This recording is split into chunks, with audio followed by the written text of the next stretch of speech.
Bonjour et bienvenue sur Télégoël, votre télévision citoyenne. Nous sommes le vendredi 4 décembre, jour de Sainte-Barbe. Ce soir est inaugurée la maison syndicale qui est juste derrière moi. Nous vous y emmenons faire un petit tour en avant-première.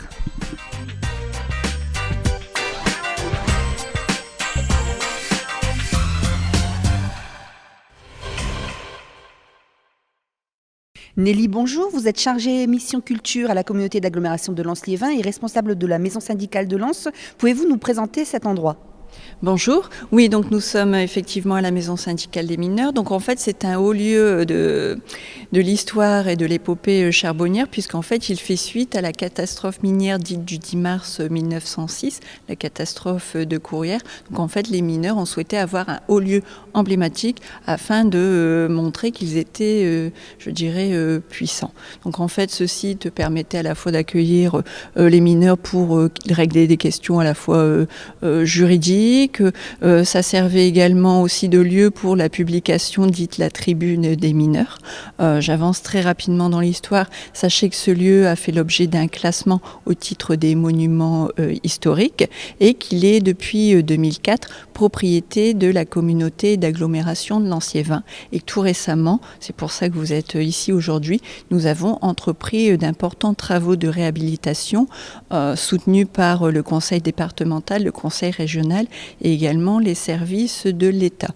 Donc l'intérêt de cette rénovation, puisque ce site a été inauguré une seconde fois en 1922 après la Première Guerre mondiale, c'était de requalifier cet équipement.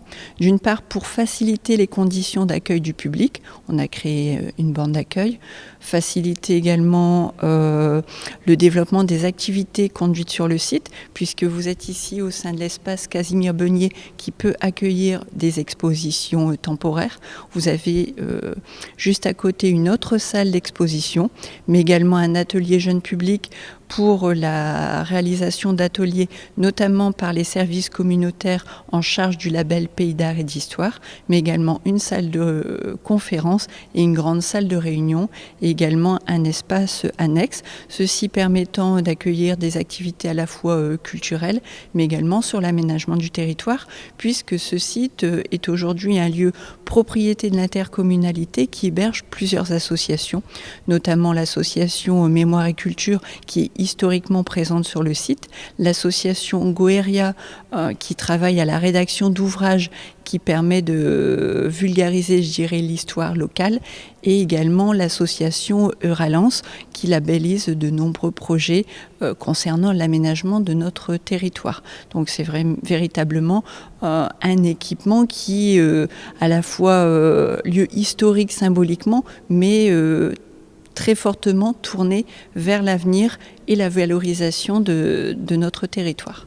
Donc, inauguré ce soir, jour de Sainte-Barbe, le 4 décembre, ce lieu sera ouvert au public dès ce samedi 5 décembre ? Oui, tout à fait. Donc nous allons avoir 2 journées d'ouverture, les samedis 5 et 12 décembre, de 9h30 à 12h30 et de 13h30 à 17h30.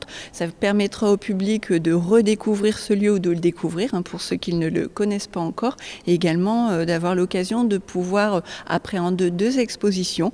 Une première qui sera consacrée à l'histoire de ce site, réalisée par le service Pays d'Art et d'Histoire, et une seconde qui présentera les projets labellisés par l'association Euralens. La maison syndicale des mineurs appartenait aux mineurs. Les mineurs étaient parfois souffrants, ils allaient consulter dans quel lieu ? Alors dans les centres médicaux, vous en aviez plusieurs qui étaient implantés sur l'ensemble du bassin minier du Nord-Pas-de-Calais. Et donc dans ces centres médicaux, il retrouvait des médecins des mines. Médecin des mines, un certain Yves Averland, qui a écrit dans ses petits cahiers d'écoliers des petites anecdotes, des petites histoires de ses patients qu'il a rencontrés à Bully-les-Mines, cité des Alouettes. Et aujourd'hui, son fils Olivier Averland a retranscrit ces petites histoires dans un livre intitulé Chronique d'un médecin des mines que vous pourrez retrouver aux éditions Sutton tout de suite dans vos reportages. Ce livre, c'est à l'origine une décision de publier les carnets qu'avait consignés mon père pendant plusieurs années. Et à l'origine, ces chroniques étaient publiées sur la Tribune du mineur, qui n'existe plus depuis 3 ans. Mon père était médecin des mines pendant plus de 35 ans. Il est décédé en 2001, il avait pris sa retraite en 91 et mes parents étaient arrivés en 55 dans le bassin minier. Je suis un peu comme tout le monde, on est des fils d'émigrés, puisque mère parisienne et père picard. Et donc il a officié pendant 35 ans dans la cité des Alouettes de Buis-les-Mines. Donc nous sommes dans le contexte d'une médecine familiale, une médecine de proximité qui malheureusement n'existe plus à mon grand dam. Il y avait un réel lien entre le médecin et ses patients qu'on ne peut plus retrouver maintenant. Mais il faut aussi se souvenir que c'était une médecine gratuite.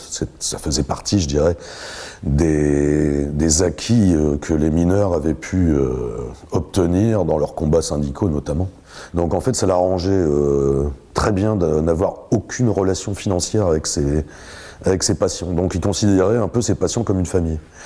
Donc voilà, et mon père a donc soigné cette cité pendant 35 ans. Et je dirais pendant 35 ans, eh ben, il a vu des choses, il a vécu des choses comme tout professionnel, toute personne dans son quotidien. Et donc il est couché sur ses petits cahiers, pas tous les jours, mais quand il s'en sentait l'envie, le besoin ou la motivation, c'était de temps en temps.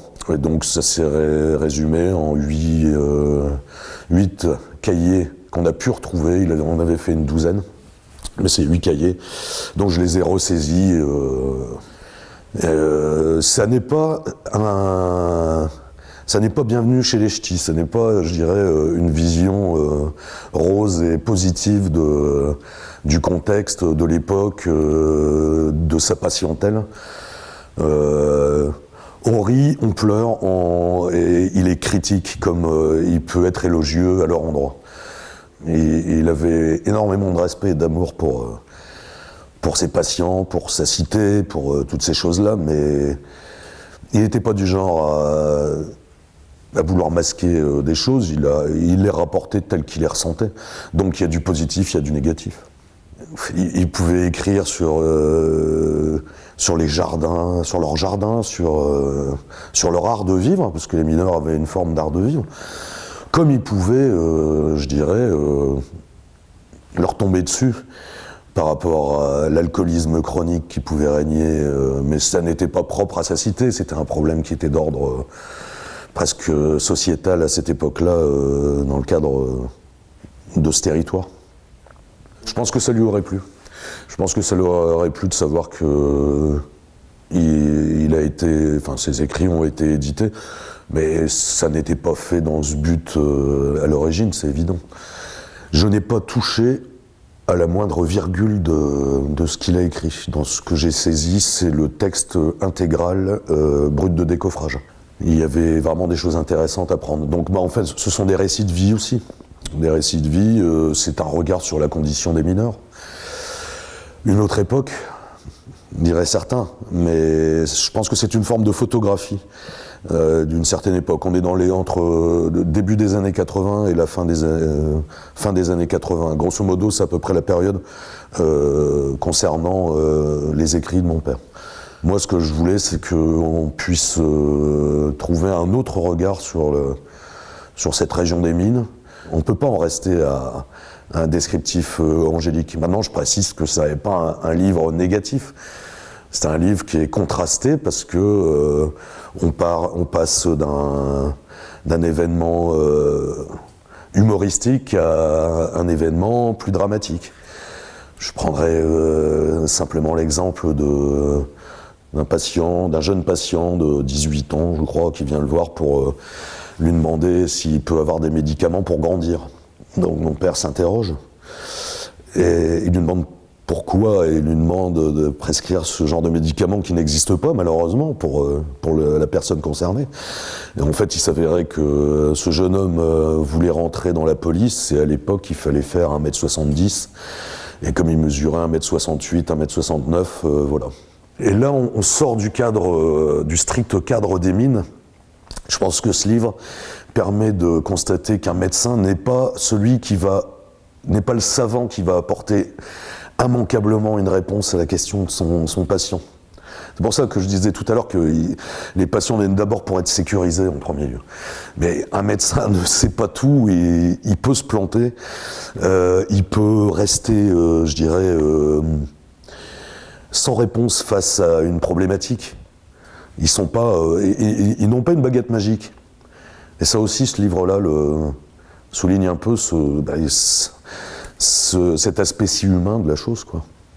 Alors, c'est un livre qu'on peut trouver et commander en premier lieu et en priorité aux Furets du Nord. Dans tous les Furets du Nord de la région, il est commandable. On peut le trouver aux éditions Alan Sutton.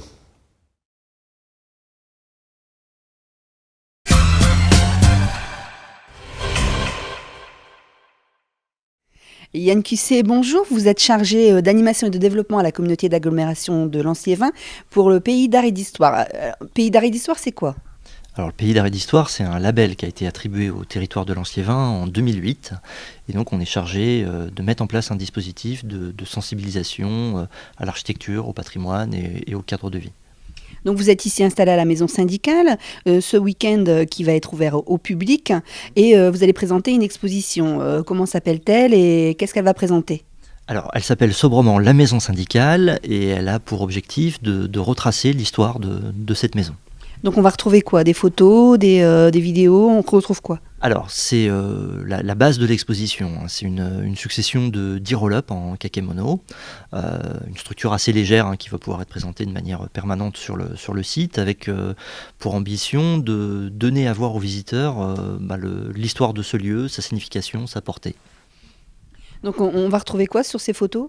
Alors, on va évoquer à la fois les origines du syndicalisme minier, comment on est passé dans les premiers temps de mouvements un peu de colère des mineurs avec pour des revendications salariales ou autres, avec progressivement, avec l'obtention du droit de grève, l'obtention de la liberté syndicale, à des syndicats qui se sont structurés. Ça va être l'occasion aussi d'évoquer les grandes figures des pères fondateurs que sont Émile Bassely et Arthur Lamandin, par exemple, qui vont cumuler des mandats politiques, de maire, de député, et puis une activité syndicale forte, et qui vont donc obtenir par ces différents leviers un certain nombre d'acquis pour les mineurs, et qui vont aussi positionner le syndicalisme minier dans une approche réformiste, basée sur la négociation, à l'opposé d'une autre tendance qui a aussi existé, qui est la tendance révolutionnaire, beaucoup plus vindicative et dans sa façon de porter les revendications. Tout à l'heure avec Nelly, nous étions sous l'espace Casimir Beugnet. Est-ce que vous pouvez nous présenter ce Casimir Beugnet ?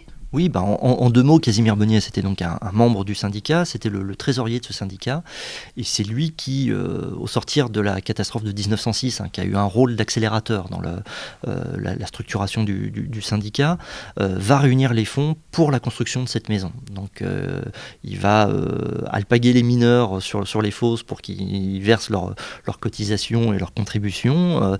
Il va aussi évidemment contacter les élus parlementaires qui sont à la tête des villes pour obtenir des financements publics, et il va réunir les fonds nécessaires à la construction de cette maison. Le chantier débute en 1910 et Casimir Beugnet, d'ailleurs épuisé, décède en juillet de cette même année, avant que la maison soit inaugurée en 1911.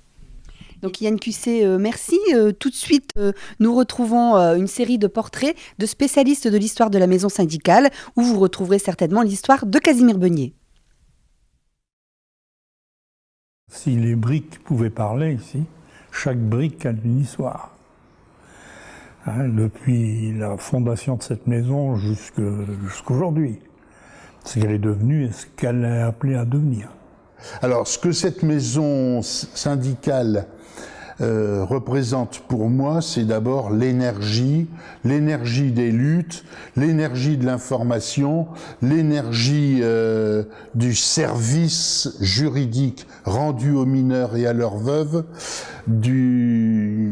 l'énergie aussi en matière de santé. Vous savez que dans cette maison, par exemple, le syndicat payait un médecin qui contrôlait le diagnostic du médecin des mines et qui parfois révisait à la hausse le taux de silicose qui avait été donné à tel ou tel mineur. Donc cette maison ici, c'est la volonté, c'est l'énergie que ça représente pour moi. Et d'ailleurs, les bâtiments en témoignent, parce que ce sont des bâtiments splendides, superbes, et qui ont été reconstruits après la guerre 14 à l'identique de ce qu'ils étaient avant la guerre.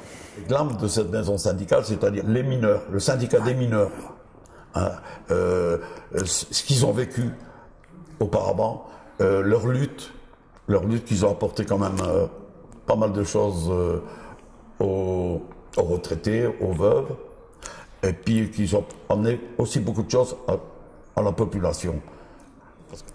Il n'y a pas seulement les murs, mais il y a une âme ici dans cette maison, et puis que cette âme ne disparaît pas, au contraire, qu'on la perpétue. Et puis nous, on s'est toujours battus pour que pour qu'il reste quelque chose pour l'avenir.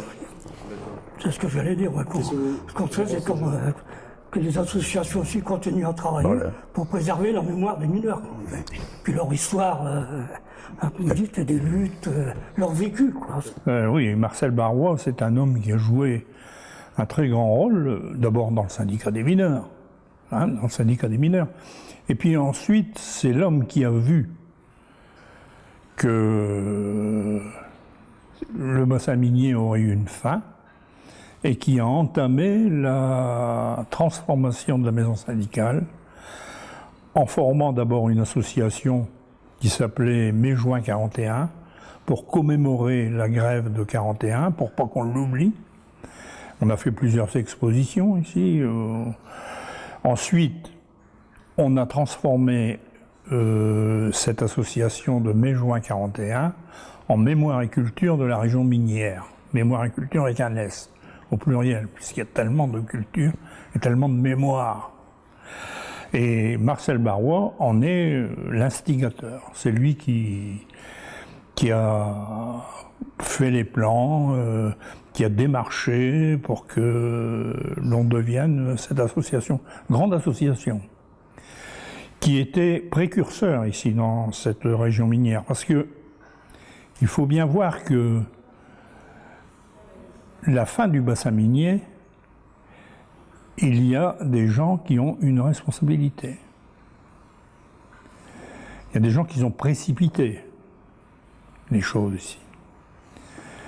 Je citerai par exemple qu'une ville comme Lens, qui est la capitale du bassin minier, il n'y a plus aucun vestige du passé minier. Plus un puits de mine, plus un terri, plus rien. Il n'y a que les cités minières qui sont restées, on ne pouvait pas les détruire. Mais je me souviens qu'à l'époque où on menait la lutte pour la sauvegarde du bassin minier, il y avait d'autres gens, des élus notamment, qui faisaient tout pour dire le charbon c'est fini. Et on nous accusait d'être accrochés à notre bloc de charbon comme les moules au rocher. Eh bien, en 1995, une association cultuelle qui était ici, qui s'appelait La Source, a demandé l'inscription au monument historique de cette maison. Et la DRAC m'a demandé, après enquête de la DRAC, celle-ci m'a demandé si je voulais bien défendre le projet d'inscription dans une commission qui s'appelait à l'époque la Corefae. C'était une commission régionale qui proposait au préfet de région l'inscription aux monuments historiques, au titre des monuments historiques. Alors, pour une fois, j'ai mis de côté l'aspect architectural et je n'ai parlé que de ce que ça représentait socialement à Lens et à la région. C'est le souvenir des luttes qui s'étaient menées à partir de cette maison syndicale, le souvenir des grèves, des manifestations qui aboutissaient toujours à la maison syndicale, les leaders parlant du balcon à la foule des mineurs. Et donc j'ai dit l'importance sociale de représenter cette maison. D'habitude, il y avait un consensus pour ou contre l'inscription d'un bâtiment, mais pour cette maison syndicale, il y a eu un vote. Alors, celle-ci a été décidée à 3 voix près. Mais c'était d'une tension extrême et la COREFAE ne s'est plus réunie après. On a changé cette commission et aujourd'hui c'est la CRPS, c'est la Commission régionale du patrimoine et des sites. J'en fais encore partie. Moi, j'espère que toutes ces relances, Ouveria, subsistent, continuent à travailler, parce que c'est une grande région, effectivement. Ça va être c'est un État. Du point de vue du nombre d'habitants, c'est un État. Hein. Partant de là, la maison syndicale aura sa véritable vocation. Elle aura sa place, la place qui lui revient, sa place symbolique, sa place de phare de cette région minière.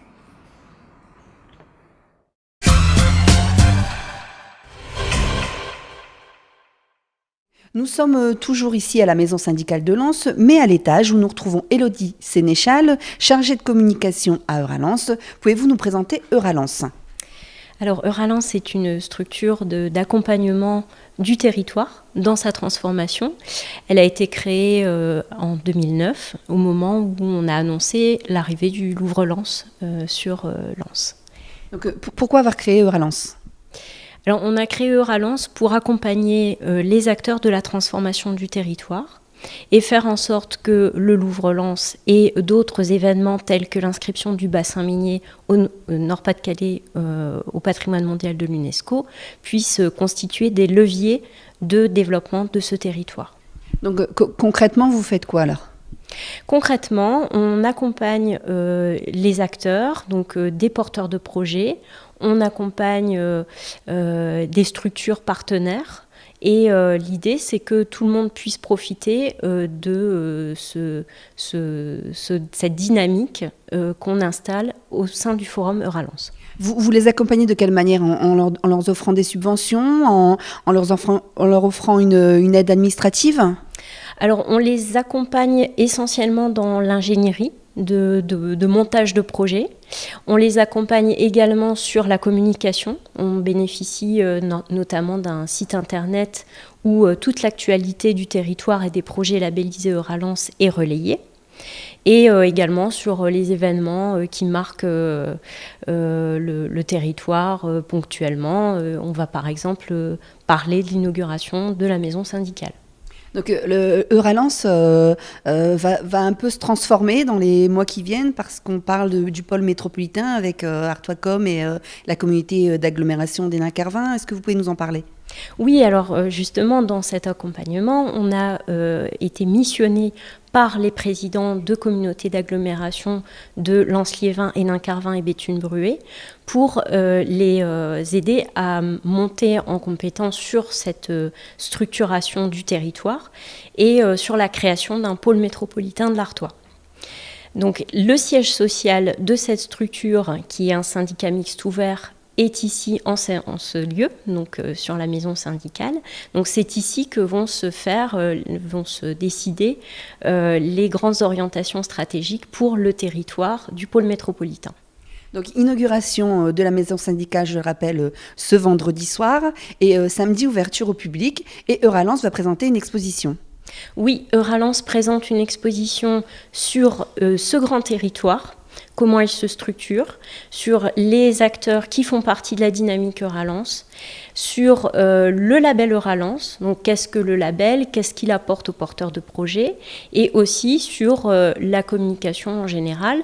Donc on a une exposition qui met en avant en particulier les projets qui seront autour de cette maison syndicale, autour de la centralité lensoise, et puis ensuite on présente les 42 projets labellisés Euralens, dont mon collègue Gilles Huchette va vous parler dans un instant.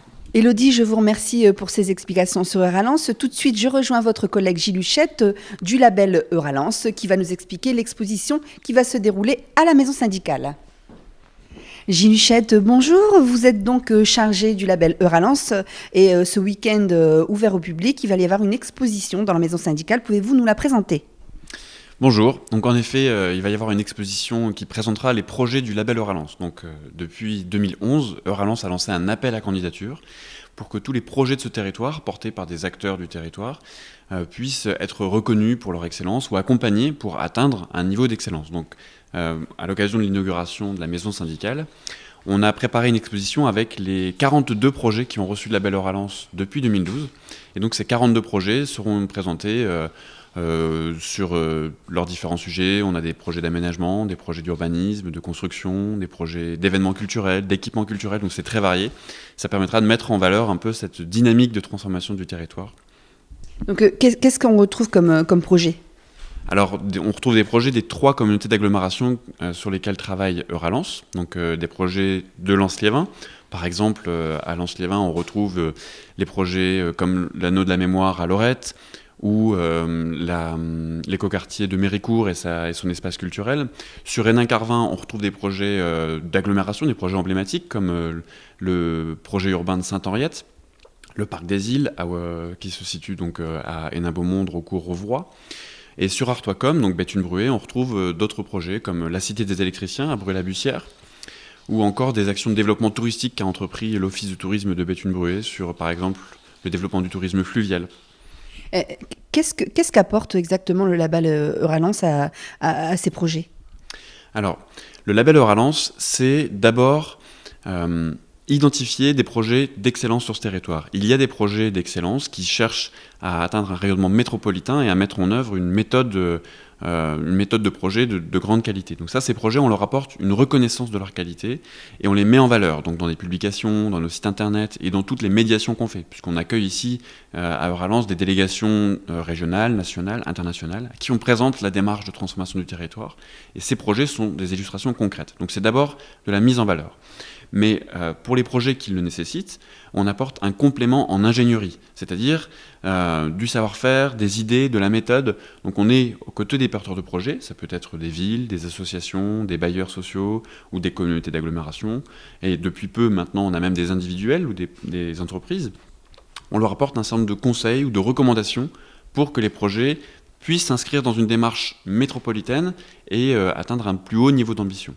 C'est vous qui décidez à qui vous allez remettre un label ou les personnes font la demande ?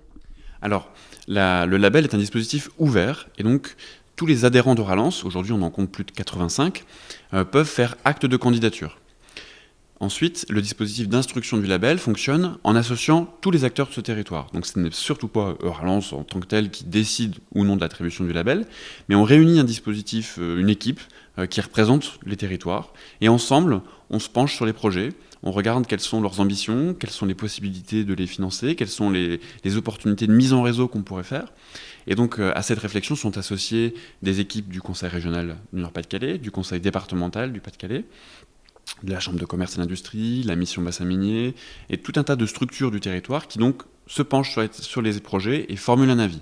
Ensuite, on demande un avis complémentaire à des experts nationaux ou internationaux qui, forts de leur expérience ou de leur expertise sur d'autres domaines, peuvent apporter au projet des idées complémentaires, des recommandations. Et donc l'ensemble de ce travail, ce sont des propositions de labellisation, sont faites à l'Assemblée générale Euralance. Et donc c'est dans ce temps fort politique où sont présents les adhérents d'Euralance, mais aussi les élus de ce territoire, ce sont eux qui décident ou non de l'attribution des labels. Les derniers projets labellisés, donc ils étaient au nombre de 9, ont reçu le label en Assemblée générale le 19 novembre dernier. Gilles Huchette, merci. Vous l'aurez compris, la maison syndicale accueille des services qui mettent en valeur le territoire, tout comme cette maquette de Jean Latauzy qui va bientôt être au Louvre-Lens et qui vous est présentée par son créateur.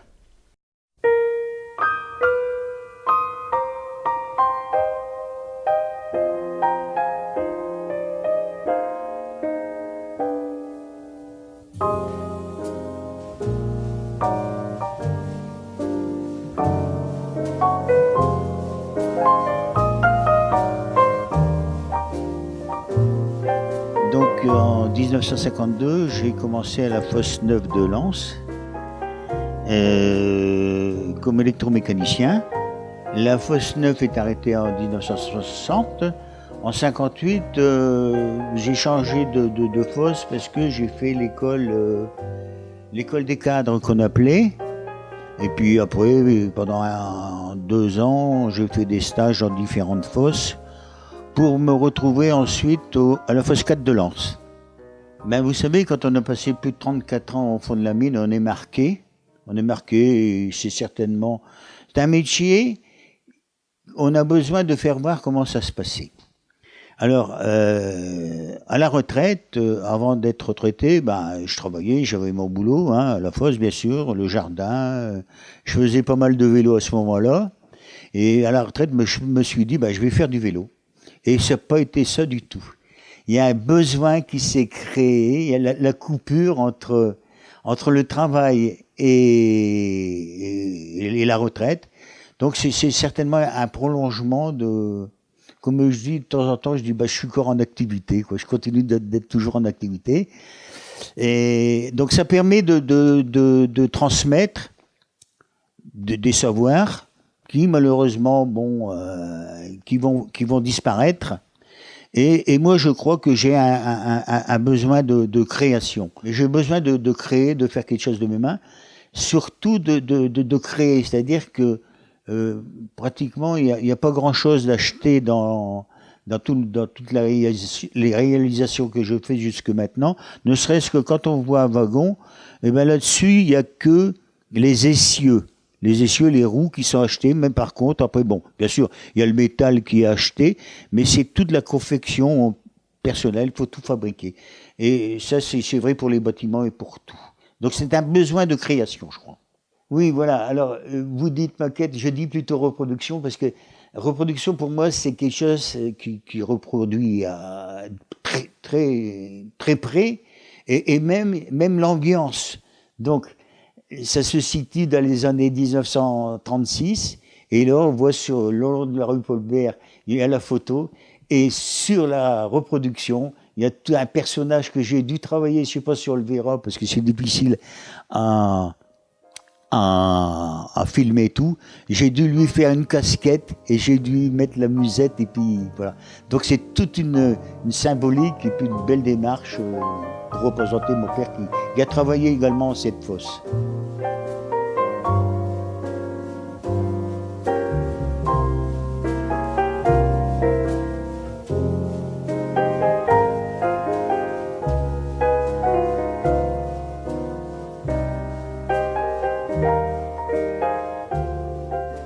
Il y a plusieurs démarches qui peuvent se greffer autour de la reproduction.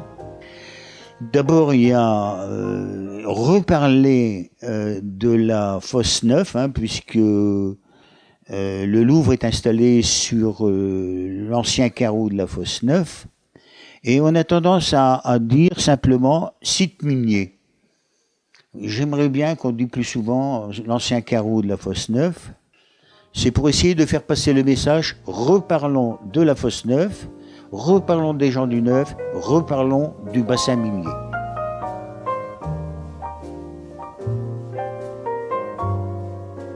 C'est-à-dire que le 20 décembre, ce sera sa première sortie d'un lieu symbolique, hein, dans le premier café autour à l'ancienne fosse 9. Hein, et c'est là qu'on fait une petite conférence de presse avec des représentants des élus et puis des gens qui sont des défenseurs du patrimoine. Ces personnes sont tous vieillissants comme moi-même, donc ben voilà, un jour viendra qu'on n'aura peut-être plus la force d'en parler.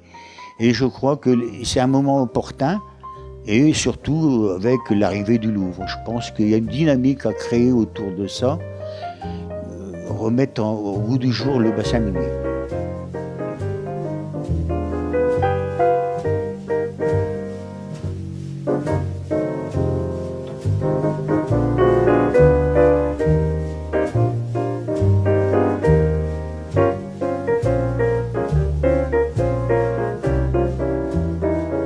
Il y a le classement et la reconnaissance au niveau du bassin de reconnaissance de l'UNESCO, oui.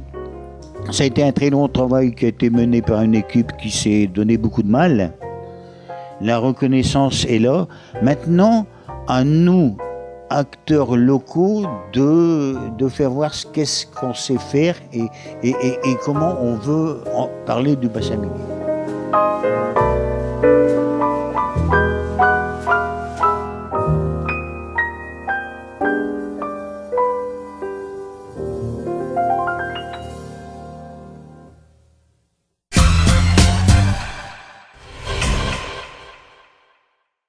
Ce journal du 4 décembre est donc terminé. Bonne fête à tous les mineurs et à tous les pompiers.